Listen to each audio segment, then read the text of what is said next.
Sir നമസ്കാരം. ഇപ്പോ ട്രംപിന്റെ ഒരു കൊലവിളിയാണ് ഇപ്പോൾ ഏറ്റവും ശ്രദ്ധേയമായി മാറിയിരിക്കുന്നത്. കാരണം 2025 ജനുവരി 25 ആ ദിവസം താൻ അധികാരത്തിൽ എത്തും, 20 അധികാരത്തിലെത്തും, 25 വരെ അവസാന സമയം. അതിനുള്ളിൽ തന്നെ സകലമാന ബന്ദികളെയും മോചിപ്പിച്ചില്ല എങ്കിൽ കാണാനിരിക്കുന്ന ഭയാനകമായ തിരിച്ചടി ആയിരിക്കുമെന്ന സൂചനയാണ് ട്രംപ് തരുന്നത്. അതോടൊപ്പം തന്നെ നോവായി മാറിയിരിക്കുന്ന മറ്റൊരു വിഷയം, പ്രത്യേകിച്ചും ഇത്രയധികം ശക്തമായി പ്രതികരിക്കാനുണ്ടായ മറ്റൊരു കാരണവും ട്രംപിനെ സംബന്ധിച്ചില്ലേ, പ്രത്യേകിച്ച് അമേരിക്കക്കാരെ സംബന്ധിച്ചില്ലേ? ഉണ്ട്. ഇപ്പോഴും 5 അമേരിക്കൻ ഇസ്രായേലി പൗരന്മാർ ഹമാസിന്റെ ബന്ദികളായി തുടരുന്ന ഒരു വശത്ത്, മറുവശത്ത് ജോ ബൈഡൻ ഇസ്രയേലും ഹിസ്ബുള്ളയ്ക്കും തമ്മിലുള്ള വെടിനിർത്തലിന്റെ ഒരു മുഖ്യ വക്താവായി നിൽക്കുന്നു. ഇപ്പോൾ ജോ ബൈഡൻ കൂടുതൽ ശക്തനാകുന്ന കാഴ്ച ഈ ദിവസങ്ങളിൽ നമ്മൾ ഒരു വശത്ത് കണ്ടു. മറുവശത്ത് ഹമാസുമായി ഒരു വെടിനിർത്തലിനുള്ള ഏകദേശ ധാരണ എത്തുന്നു എന്ന വാർത്തകൾ പുറത്തു വരുന്നു. അതിനിടയിലാണ് ഹമാസ് ഈ വെടിനിർത്തൽ കരാറിന് വേഗത കൂട്ടാൻ ഏറ്റവും ക്രൂരമായ ഒരു വീഡിയോ പുറത്തുവിട്ടത്. അതാണ് ലോകത്തെ ഞെട്ടിപ്പിച്ചത്, അമേരിക്ക ഇത്രയധികം പ്രകോപനത്തിൽ ആഴ്ത്തിയത്. അലക്സാണ്ടർ എന്ന് പറയുന്ന ഒരു അമേരിക്കൻ പൗരൻ, അലക്സാണ്ടർ ഒരു ഇസ്രയേലി അമേരിക്കൻ പൗരനാണ്. അമേരിക്കയിൽ ജനിച്ചു വളർന്ന, പിന്നീട് ഇസ്രയേലി ആർമിയിൽ ചേർന്ന് പ്രവർത്തിക്കാൻ ആഗ്രഹിച്ച് ഇസ്രയേലിലെത്തിയ, ഒക്ടോബർ 7 നടത്തിയ ആക്രമണത്തിൽ ഇയാളെ അതിക്രൂരമായി ഗാസ മുനമ്പിലേക്ക് അന്ന് ഭീകരർ വലിച്ചഴിച്ചു കൊണ്ടുപോയി ബന്ദിയാക്കി. ഈ അലക്സാണ്ടറുടെ വീഡിയോ ആണ് ഇക്കഴിഞ്ഞയാഴ്ച ഹമാസ് പുറത്തുവിട്ടത്. അത് അമേരിക്കയെ സംബന്ധിച്ച് തികച്ചും പ്രകോപനപരമാണ്. കാരണം അമേരിക്കൻ വികാരം ഏറ്റവും ശക്തമായ ഒരു ഇസ്രായേലികൾക്ക് അനുകൂലമായും ഹമാസിനെതിരായും ഉണർത്താൻ ഈ വീഡിയോ വഴി കഴിഞ്ഞുവെന്നതാണ് ഒരു പരമാർത്ഥം. മറുവശത്ത് ഒമർ ന്യൂട്ര എന്ന അമേരിക്കൻ ഇസ്രായേലി പൗരന്റെ മരണം, ഇതുവരെ ഇസ്രായേൽ ഡിഫൻസ് ഫോഴ്സ് ഇക്കാര്യം സ്ഥിരീകരിച്ചിരുന്നില്ല. എന്നാൽ അലക്സാണ്ടറുടെ വീഡിയോ വന്നതിന് തൊട്ടു പിന്നാലെ ഒമർ ന്യൂട്ര കൊല്ലപ്പെട്ടു എന്ന് തന്നെ IDF പ്രഖ്യാപിച്ചു. അത് തങ്ങളുടെ കഴിഞ്ഞ കുറെ മാസങ്ങളായുള്ള നിരീക്ഷണത്തിൽ ഇസ്രയേലിന് ബോധ്യപ്പെട്ട കാര്യമെന്നാണ് IDF പറഞ്ഞത്. പക്ഷെ IDF ഇത്തരമൊരു പ്രഖ്യാപനം നടത്തുന്ന സമയം അതിന് വലിയ പ്രാധാന്യമുണ്ട്. കാരണം അലക്സാണ്ടറുടെ വീഡിയോ പുറത്തു വന്നതിന് തൊട്ടു പിന്നാലെയാണ് ഒമർ ന്യൂട്രയുടെ ഈ മരണം ഇസ്രായേൽ ഡിഫൻസ് ഫോഴ്സ് പറയുന്നത്. ഒക്ടോബർ 7 തന്നെ അദ്ദേഹം കൊല്ലപ്പെട്ടിരുന്നു. ഹമാസ് ആ മൃതദേഹം എടുത്തുകൊണ്ടുപോയി എന്നാണ് ഇപ്പോൾ മൃതദേഹത്തെ പോലും മൃതദേഹത്തെ ബന്ദിയാക്കി വെച്ചു എന്നാണ്. ഏറ്റവും അധികം ഇത് പ്രകോപനമുണ്ടാക്കാൻ കാരണമായി അതിന് മറ്റു ചില തലങ്ങൾ കൂടിയുണ്ട്. ഒമർ ന്യൂട്രയുടെ മാതാപിതാക്കൾ, അവർ നിരവധി പ്രാവശ്യം അമേരിക്കയുടെ പൊതുസമൂഹത്തിന് മുന്നിൽ ഇസ്രയേലി ബന്ദികളുടെ വേദനിപ്പിക്കുന്ന ആ കാര്യങ്ങൾ ഓർമ്മപ്പെടുത്തിക്കൊണ്ടിരുന്നു. തങ്ങളുടെ മകൻ ബന്ദിയായി ജീവനോടെ ഇരിപ്പുണ്ട് എന്നാണ് ആ മാതാപിതാക്കൾ കരുതിയത്. അവർ നിരവധി തവണ വാഷിങ്ടണിലെത്തി, വൈറ്റ് ഹൗസ് വക്താക്കളെ കണ്ടു, ടെല്ലവീവിലെത്തി, ഇസ്രായേലി ഭരണകൂടത്തിൻ്റെ ഏറ്റവും ശക്തരായ അധികൃതരെ നേരിട്ട് കണ്ടു. ബന്ദികളെ മോചിപ്പിക്കാനുള്ള എല്ലാ ശ്രമങ്ങളും ആ മാതാപിതാക്കൾ തുടർന്നുകൊണ്ടിരുന്നു. കഴിഞ്ഞ 420 ദിവസങ്ങൾ നീണ്ടു നിന്ന അവരുടെ വലിയൊരു യജ്ഞമായിരുന്നു.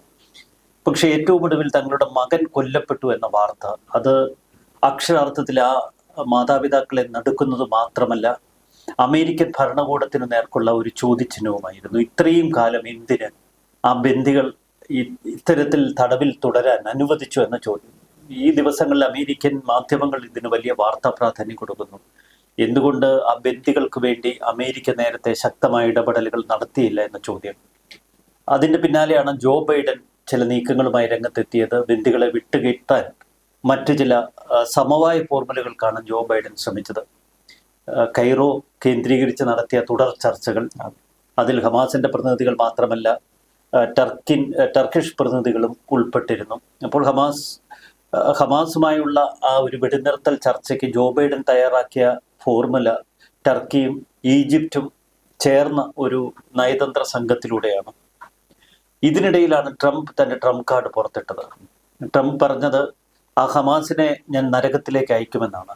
ഞാൻ അധികാരത്തിൽ ആ കസേരയിൽ ഇരിക്കുന്നതിന് മുൻപ് ബന്ദികളെ വിട്ടയച്ചില്ല എങ്കിൽ ഇതുവരെ അമേരിക്ക നടപ്പിലാക്കാത്ത ഏറ്റവും ശക്തമായ നടപടികളിലേക്ക് അമേരിക്ക കടക്കുമെന്ന പ്രഖ്യാപനമാണ് ട്രംപ് നടത്തിയത്. ഹമാസിനെ ചുട്ടരിക്കും എന്ന് തന്നെ ഡൊണാൾഡ് ട്രംപ് പറഞ്ഞിരിക്കുന്നു.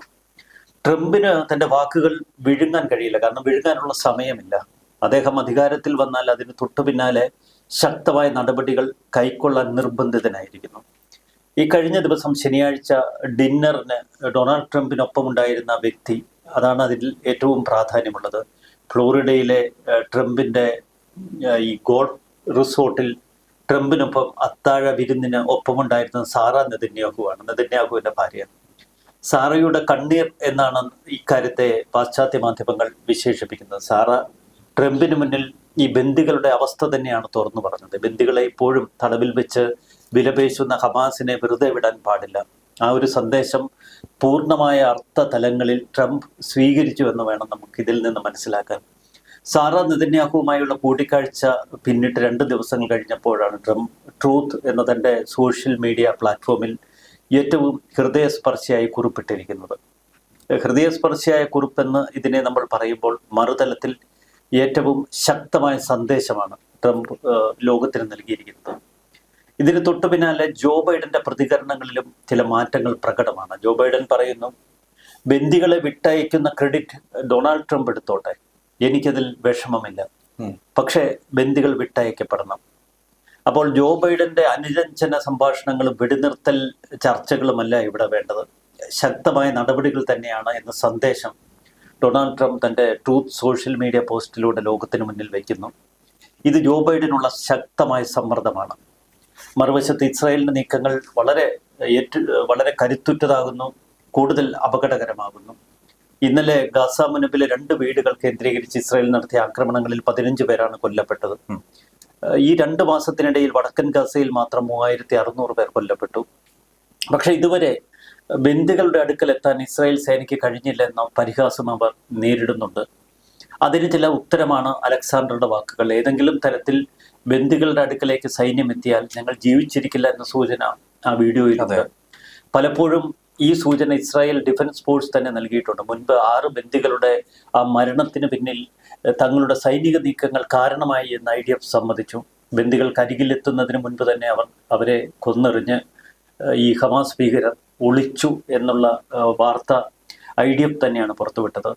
അപ്പോൾ ഹമാസിന്റെ കാര്യത്തിൽ ട്രംപിന്റെ നിലപാട് വ്യക്തമാക്കുന്ന ഒരു തലത്തിലെത്തി. അത് ഇസ്രയേലിനെ സംബന്ധിച്ച് ഏറ്റവും വലിയ വിജയം തന്നെയാണ്.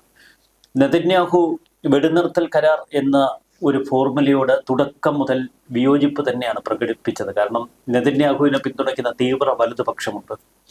അവർ ഉയർത്തുന്ന മുഖ്യ മുദ്രാവാക്യം ഏകപക്ഷീയ വെടിനിർത്തൽ പാടില്ല എന്നാണ്. പലസ്തീനിലുള്ള തങ്ങളുടെ ബന്ദികളെ വിട്ടുകിട്ടാൻ വേണ്ടി ജെറുസലേമിലും ടെല്ലവീവിലുമൊക്കെ ഇസ്രയേൽ തടങ്കലിൽ പാർപ്പിച്ചിരിക്കുന്ന ഭീകരരെ വിട്ടയക്കുക, ഒരു സുപ്രഭാതത്തിൽ പെട്ടെന്ന് തന്നെ ഇസ്രയേൽ സേനയെ ഗാസ മുനമ്പിൽ നിന്ന് പിൻവലിക്കുക, ഇത്തരം ഫോർമുലയോട് ഒരു തരത്തിലും തീവ്ര വലതുപക്ഷം യോജിക്കുന്നില്ല. അവരുടെ പിന്തുണയിലാണ് ഇപ്പോൾ നെതന്യാഹു ഭരിക്കുന്നു.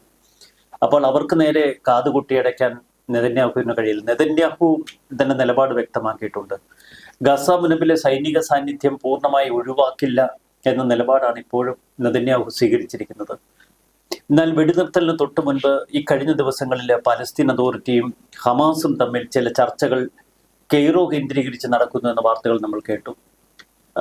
ഹമാസ് ഏറ്റവും ഒടുവിൽ സമ്മതിച്ചിരിക്കുന്നത് പലസ്തീൻ അതോറിറ്റിയും ഹമാസും ചേർന്നൊരു കമ്മിറ്റി ഗാസ മുനമ്പിനെ ഭരിക്കുമെന്നാണ് ഈ യുദ്ധത്തിന് ശേഷം വെടിനിർത്തൽ കരാറിലെത്തിയാൽ. പക്ഷെ അതിന് ഒരു തരത്തിൽ ഇസ്രായേൽ അംഗീകരിക്കില്ല. ഹമാസിനെ രാഷ്ട്രീയ ഭൂപടത്തിൽ നിന്ന് എന്നേക്കുമായി ഇല്ലായ്മ ചെയ്യുക എന്നതാണ് തങ്ങളുടെ ലക്ഷ്യമെന്ന് അവർ പറയുന്നു. മറുവശത്ത് സൈനികമായി അവരെ പൂർണ്ണ നിർവീര്യമാക്കുകയാണ് തങ്ങളുടെ ലക്ഷ്യമെന്ന് പ്രഖ്യാപിച്ചാണ് യുദ്ധം. അപ്പോൾ നെതന്യാഹു തന്റെ വാക്കുകൾ വിഴുങ്ങില്ല എന്നുറപ്പിക്കാം.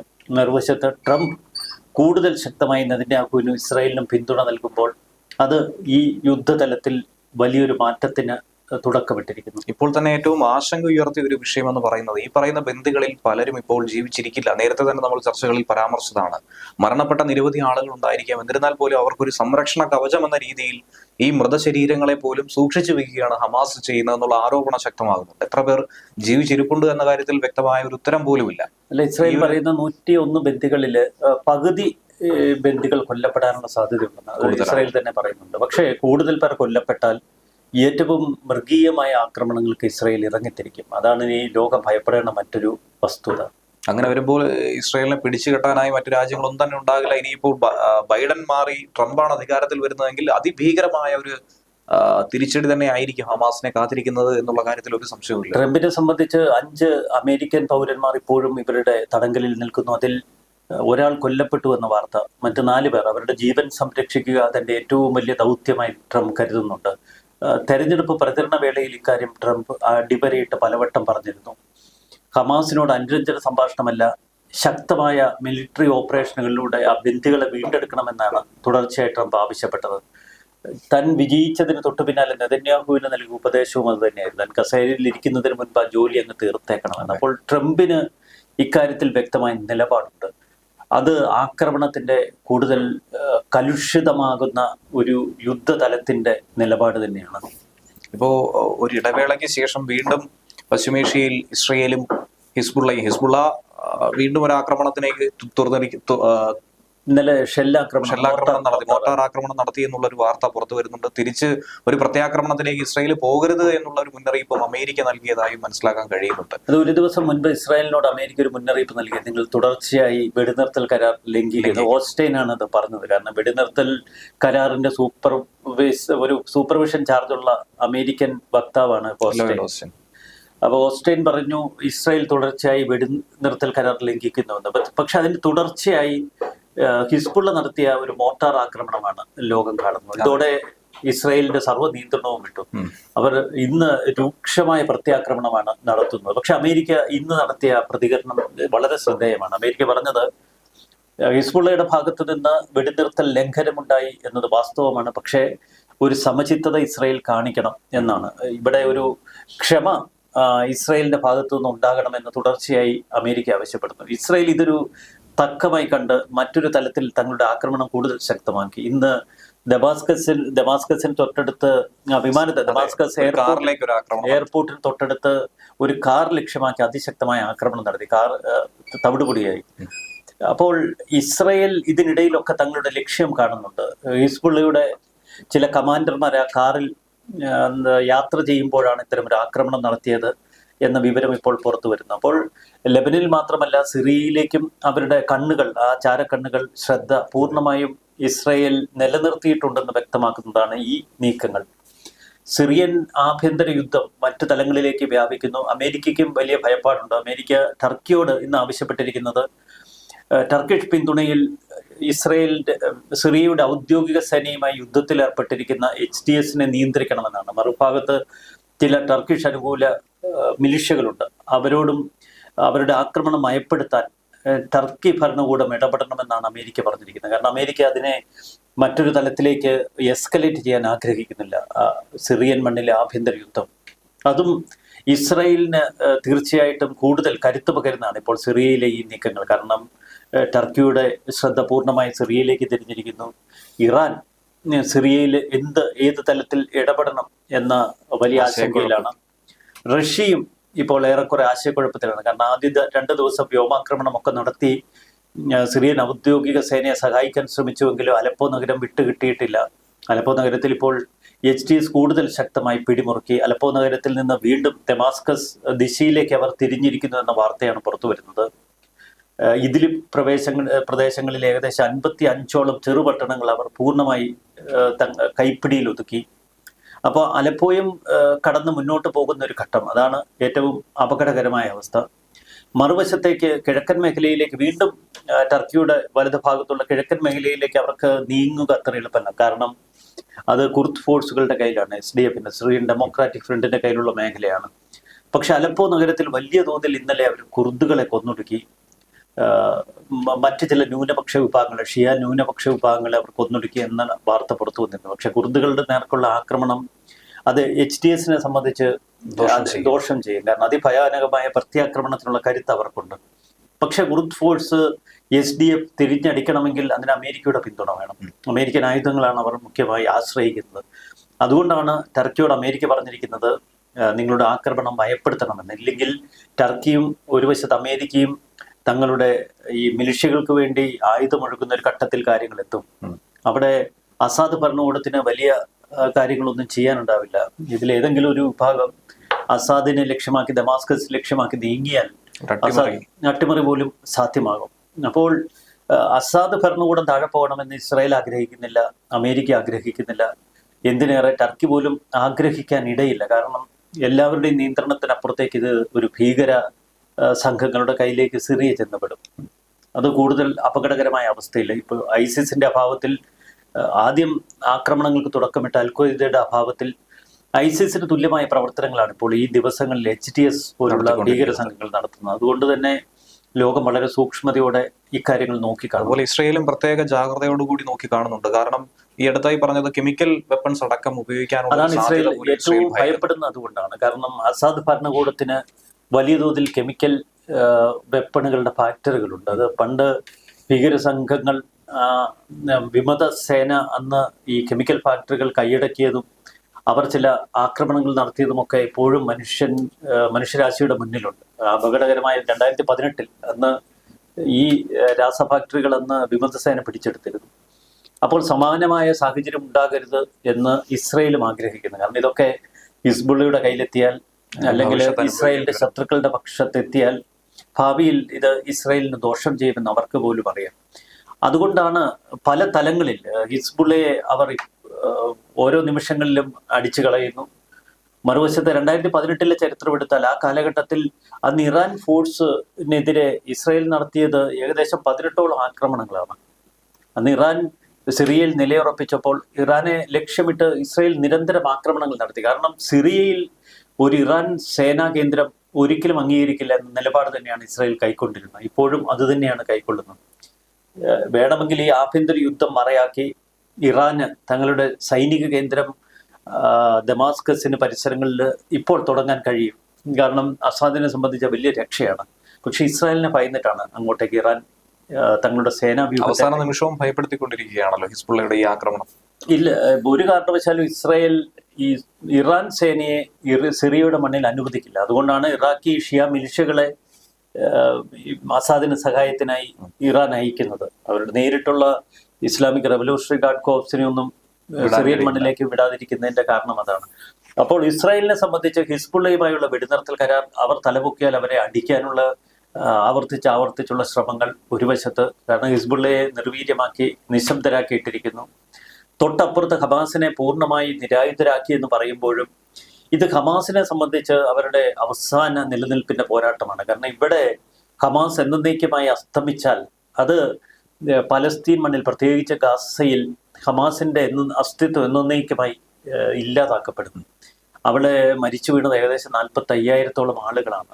കൊച്ചു കുട്ടികളും സ്ത്രീകളും അടക്കം നിരവധി പേർ ഈ പോരാട്ടത്തിൽ മരിച്ചു. യഹ്യാ സിൻവർ അവസാനം ഹമാസിനോട് ഉപദേശിച്ചത്, അതായത് യഹ്യാ സിൻവർ കൊല്ലപ്പെടുന്നതിന് ദിവസങ്ങൾക്ക് മുൻപ് ഹമാസിന് നൽകിയ ഒരു സന്ദേശമുണ്ട്. അതിൻ്റെ അകത്ത് യഹ്യാ സിൻവർ പറയുന്നു, എത്രത്തോളം ഈ യുദ്ധം നീണ്ടു നിൽക്കുന്നോ അത്രത്തോളം പലസ്തീൻ അനുകൂല വികാരം ലോകത്തിലുണ്ടാകുമെന്ന്. പക്ഷേ യഹ്യാ സിൻവറിന്റെ ആ വാദം പൂർണ്ണമായും നമുക്ക് അംഗീകരിക്കുകയോ വയ്യ. കാരണം ഓരോ ദിവസം കഴിയും തോറും ഈ പിടിച്ചു നിൽപ്പിനെതിരെയല്ല ആളുകളുടെ വികാരം.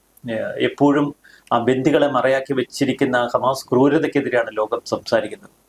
ഒരുപക്ഷെ ബന്ദികൾ കുറേയേറെ കാലം അവരുടെ കസ്റ്റഡിയിൽ ഇരുന്നത് തന്നെയാവാം ഇസ്രായേലിന് കിട്ടിയ ഈ കരുത്ത്. ബന്ദികൾ എന്നുള്ള ആ ഒരു സഹതാപം അതിനു മുന്നിൽ കണ്ണടയ്ക്കാൻ ഇപ്പോൾ അമേരിക്കയ്ക്ക് പോലും കഴിയുന്നില്ല. ഈ ഒരു മാസം മുമ്പ് ജോ ബൈഡൻ ശക്തമായ ചില സമ്മർദ്ദം നെതന്യാഹുവിനും ഇസ്രായേലിനും മേൽ പയറ്റിയിരുന്നു ഗാസയിൽ വെടിനിർത്തലിലേക്ക് എത്തിക്കാൻ വേണ്ടിയിട്ട്. കാരണം അതിന്റെ ക്രെഡിറ്റ് ജോ ബൈഡൻ അടിച്ചെടുക്കാൻ വേണ്ടിയാണ്. പക്ഷെ ഇപ്പോൾ ആ ഘട്ടവും പിന്നിട്ടിരിക്കുന്നു. ഇനി ബന്ദികളെ വിട്ടയക്കുക, ഹമാസിന്റെ കീഴടങ്ങൽ, അതല്ലാതെ മറ്റൊരു സാധ്യത നിങ്ങൾക്ക് മുന്നിലില്ല എന്ന് വ്യക്തമായി ഹമാസിന് മുന്നിൽ അവതരിപ്പിക്കാൻ നെതന്യാഹുവിന് കഴിഞ്ഞിരിക്കുന്നു. തീർച്ചയായും ലോകവും കാത്തിരിക്കുന്നത് അത് തന്നെയാണ്, ബന്ദിമോചനവും അതിന് പിന്നാലെ എന്ത് സംഭവിക്കുമെന്നുള്ള ആകാംക്ഷ നിറഞ്ഞ ആ ഒരു മുഹൂർത്തവും ഒക്കെ തന്നെ കാത്തിരുന്ന് തന്നെ കാണാം. നന്ദി, നമസ്കാരം.